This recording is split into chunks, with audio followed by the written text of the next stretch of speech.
विषय मराठी इयत्ता चौथी. तर माझ्या बालमित्रांनो, आज आपण धडा 10वा परोपकारातील आनंद या धड्याखालील दिलेल्या प्रश्नांची उत्तरं समजून घेणार आहोत आणि लिहिणार आहोत.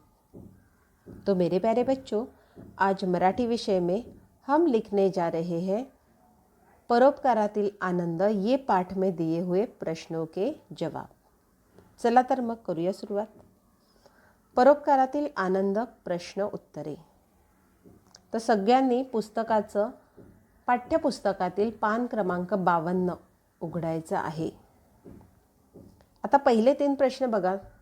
तुम्हाला कोणता ऋतू आवडतो? हे मौखिक म्हणजे ओरल प्रश्न आहेत. याची उत्तर आपण ओरलीच देणार आहोत, तोंडीच देणार आहोत. इसके जवाब हम ओरली ही देने वाले हैं. प्रश्न पहिला आहे, तुम्हाला कोणता ऋतू आवडतो? आता इथे उत्तर वेगवेगळं असू शकतं, पण आपण दिलेलं आहे आम्हाला पावसाळा ऋतू आवडतो. दुसरा प्रश्न आहे, झाडे कशी झाली? तर झाडे हिरवीगार झाली. आणि तिसरा प्रश्न आहे, म्हातारी कुठे उभी होती? कुठे उभी होती? अगदी बरोबर, म्हातारी रस्त्याच्या कडेला उभी होती. तर अशा प्रकारे मौखिक प्रश्नांची उत्तरं आपण तोंडीच दिलेली आहेत. आता आपण लेखी प्रश्न उत्तरांना सुरुवात करूया. प्रश्न पहिला आहे, रिकाम्या जागी योग्य शब्द लिहा. मतलब फिल इन द ब्लँक्स. पहिलं वाक्य आहे, डॅश महिन्याचे दिवस होते आणि उत्तर आहे श्रावण. लिहा सगळ्यांनी. पाठ्यपुस्तकातच आपण ही उत्तरं लिहिणार आहोत. श्रावण महिन्याचे दिवस होते. दुसरं वाक्य आहे, कुणी डॅश करत होते? उत्तर आहे धक्काबुक्की. कोणी धक्काबुक्की करत होते. तिसरं वाक्य आहे, तुझी डॅश आई. राधाची आई कशी सांगितली होती? भाग्यवान. म्हणून इथे उत्तर येणार तुझी भाग्यवान आई. चौथं वाक्य आहे, राधाने तिला डॅश दिला. काय दिला? आधार. लिहा सगळ्यांनी. राधाने तिला आधार दिला. आणि पाचवं वाक्य आहे, आई तुळशी डॅश दिवा लावत होती. आई तुळशी वृंदावनासमोर दिवा लावत होती. आता पुढचा प्रश्न पाहूया. प्रश्न दुसरा, कोण कोणास म्हणाले ते लिहा. आता या प्रश्नांची उत्तरं आपण पाठ्यपुस्तकामध्येच लिहिणार आहोत, कारण समोर पुरेशी जागा आहे. तर तिथे आपण पट्टीच्या साह्याने ओळ आखून घेणार आहोत. अशा 5 ओळी आखायच्या आहेत सगळ्यांनी आणि आपण उत्तर ते त्या वाक्याच्या समोरच लिहिणार आहोत. पहिलं आहे वाक्य, ए बाजूला हो. कोण म्हणालं? उत्तर आहे शाळेतील एक मुलगी म्हातारीला म्हणाली. लिहा सगळ्यांनी. स्वच्छ सुंदर अक्षरात लिहायचं आहे. दुसरं वाक्य आहे, भिकारे नाही रे बाळ. कोण म्हणालं? अगदी बरोबर. उत्तर लिहायचं आहे, म्हातारी शाळेतील एका मुलीला म्हणाली. तिसरं वाक्य आहे, कोण आहेस तू? आणि उत्तर आहे, म्हातारी राधाला म्हणाली. चौथं वाक्य आहे, छे छे मळ पुसल्याने रुमाल पवित्र होतो. कोण म्हणालं हे? अगदी बरोबर, राधा म्हातारीला म्हणाली. लिहा सगळ्यांनी. आणि 5वं वाक्य आहे, मी तिला मदत का केली ठाऊक आहे? उत्तर आहे, राधा मैत्रिणींना म्हणाली. लिहा सगळ्यांनी. राधा मैत्रिणींना म्हणाली. तो इस तरह से किसने किससे कहा ये प्रश्नों के जवाब हो चुके हैं. आता पुढचा प्रश्न पाहूया. प्रश्न तिसरा, चूक की बरोबर ते लिहा. सही या गलत. याची उत्तरं देखील आपण पाठ्यपुस्तकातच लिहिणार आहोत. पहिलं वाक्य आहे, मुलांच्या झुंडी शाळेच्या फाटकाबाहेर धावत होत्या. उत्तर आहे बरोबर. अगदी बरोबर. उत्तर बरोबर आहे, कारण मुलांच्या झुंडी शाळेच्या फाटकाबाहेर धावत होत्या. आता चूक की बरोबर ते लिहा. याचं दुसरं वाक्य चालू होतंय पान क्रमांक 53, पेज नंबर 53. सगळ्यांनी पान क्रमांक 53 उघडायचं आहे पाठ्यपुस्तकाचं. पहा दुसरं वाक्य, म्हातारी घराच्या पुढे उभी होती. उत्तर आहे चूक, कारण म्हातारी कुठे उभी होती? रस्त्याच्या कडेला उभी होती. म्हणून हे वाक्य चूक आहे. तिसरं वाक्य आहे, राधाने रुमालाने म्हातारीचा चेहरा पुसला. आणि उत्तर आहे बरोबर, कारण राधाने स्वतःच्या रुमालाने म्हाताऱ्या आजीचा चेहरा पुसला होता. चौथं वाक्य आहे, राधाने म्हातारीला घरी पोहोचवले नाही. उत्तर आहे चूक, कारण राधाने म्हाताऱ्या आजीला घरी नेऊन पोचवलं, हो की नाही. आणि पाचवं शेवटचं वाक्य आहे, आईने राधाची पाठ थोपटली. उत्तर आहे बरोबर, आईने राधाची पाठ थोपटली होती. तो इस तरह से सही या गलत ये प्रश्नों के जवाब हो चुके हैं. आता प्रश्न चौथा आहे, एका वाक्यात उत्तरे लिहा. तर या प्रश्नांची उत्तरं आपण मराठीच्या वहीत लिहिणार आहोत. तर सगळ्यांनी मराठीची वही काढायची आहे आणि तिथे आपण हेडिंग लिहिणार आहोत, प्रश्न चौथा एका वाक्यात उत्तरे लिहा. आणि उत्तरे लिहायला सुरुवात करणार आहोत, कारण एका वाक्यात उत्तरे लिहा या प्रश्नांची उत्तरं लिहायला पुरेशी जागा दिलेली नाही आहे पाठ्यपुस्तकात. पहिला प्रश्न आहे, झाडांची पाने कशी होती? आणि उत्तर आहे, झाडांची पाने हिरवीगार होती. दुसरा प्रश्न आहे, रस्त्याच्या कडेला कोण उभी होती? उत्तर आहे, रस्त्याच्या कडेला एक म्हातारी उभी होती.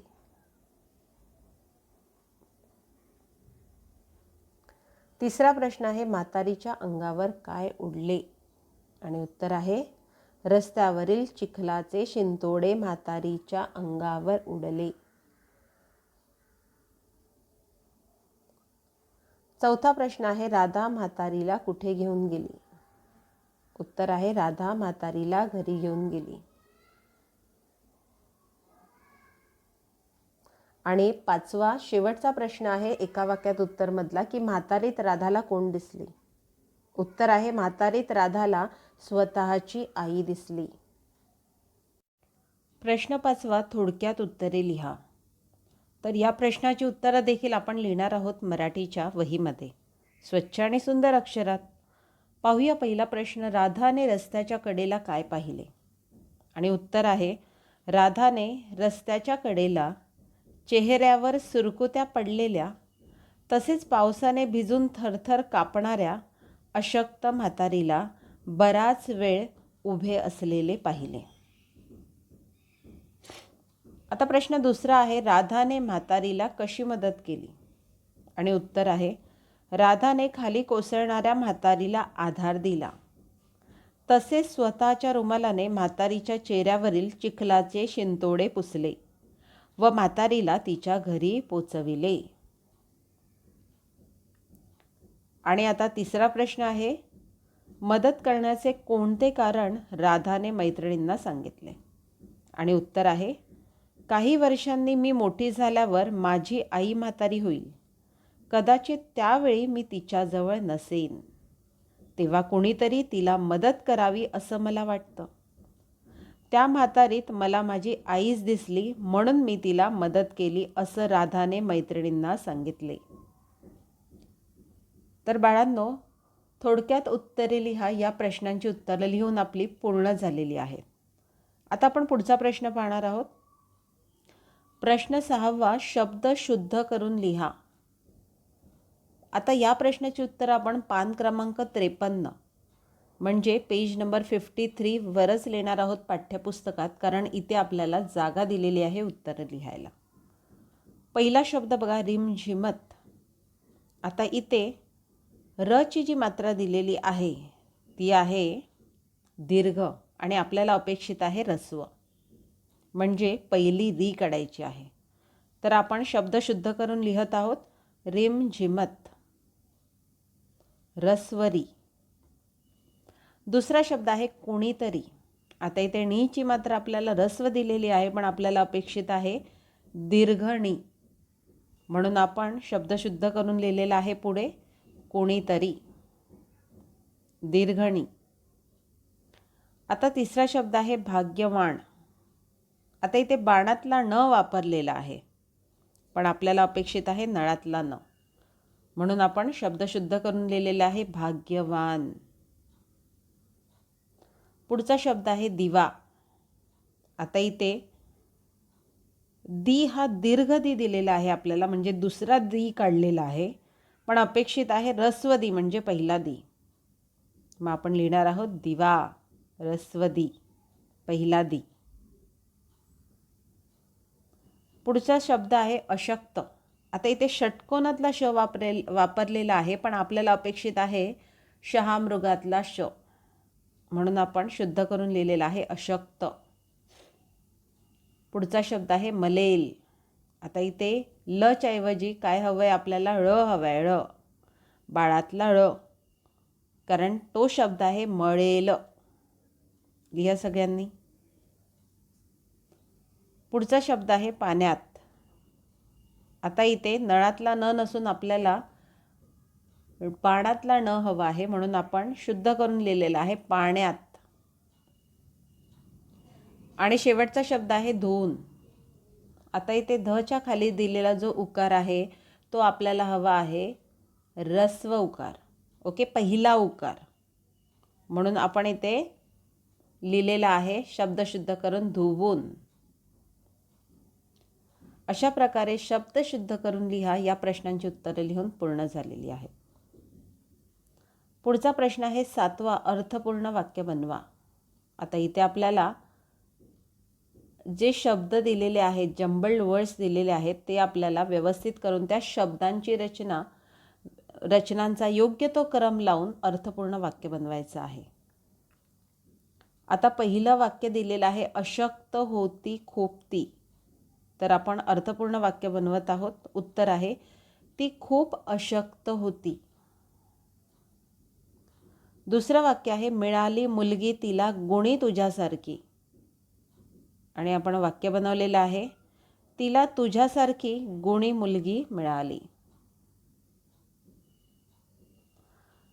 तिसरं वाक्य आहे मी नसेन तिच्याजवळ कदाचित. आणि उत्तर आहे कदाचित मी तिच्याजवळ नसेन. अशा प्रकारे अर्थपूर्ण वाक्य आपली बनवून झालेली आहेत. आता प्रश्न 8वा पाहूया. विरुद्धार्थी शब्द लिहा. आता या प्रश्नांची उत्तरं देखील आपण पाठ्यपुस्तकातच लिहिणार आहोत. पहिला शब्द आहे सकाळ. त्याचा विरुद्धार्थी शब्द होतो संध्याकाळ. लिहा सगळ्यांनी. दुसरा शब्द आहे आधार आणि त्याचा विरुद्धार्थी शब्द आहे निराधार. पुढचा शब्द आहे उभी आणि त्याचा विरुद्धार्थी शब्द आहे आडवी. आणि शेवटचा शब्द आहे भाग्यवान. त्याचा विरुद्धार्थी शब्द आहे दुर्दैवी. तो इस तरह से विलोम शब्द हमने लिख दिए हैं. आणि आता प्रश्न 9वा आहे शेवटचा लिंग बदला म्हणजे चेंज द जेंडर. पहिला शब्द आहे भिकारीण. आता हे स्त्रीलिंगी आहेत, आपल्याला याचं पुल्लिंगी लिहायचं आहे भिकारी. पुढचा शब्द आहे म्हातारी. म्हातारी हे देखील स्त्रीलिंग झालेलं आहे, तर आपल्याला पुल्लिंग लिहायचं आहे म्हातारा. पुढील शब्द दिलेला आहे मुलगी. मुलगी हे देखील स्त्रीलिंगच आहे आणि त्याचं पुल्लिंग लिहिणार आहोत आपण मुलगा. आणि शेवटचा शब्द आहे आई. आई देखील स्त्रीलिंग आहे आणि त्याचं पुल्लिंग आपण लिहिणार आहोत बाबा. तर अशा प्रकारे लिंग बदला या देखील प्रश्नाची उत्तर आपली लिहून पूर्ण झालेली आहेत. तर माझ्या बालमित्रांनो, परोपकारातील आनंद या धड्याखालील दिलेल्या सगळ्या प्रश्नांची उत्तरं आपली लिहून पूर्ण झालेली आहेत. तर आपण पुन्हा भेटणार आहोत मराठीच्या पुढच्या सेशनमध्ये. तोपर्यंत धन्यवाद.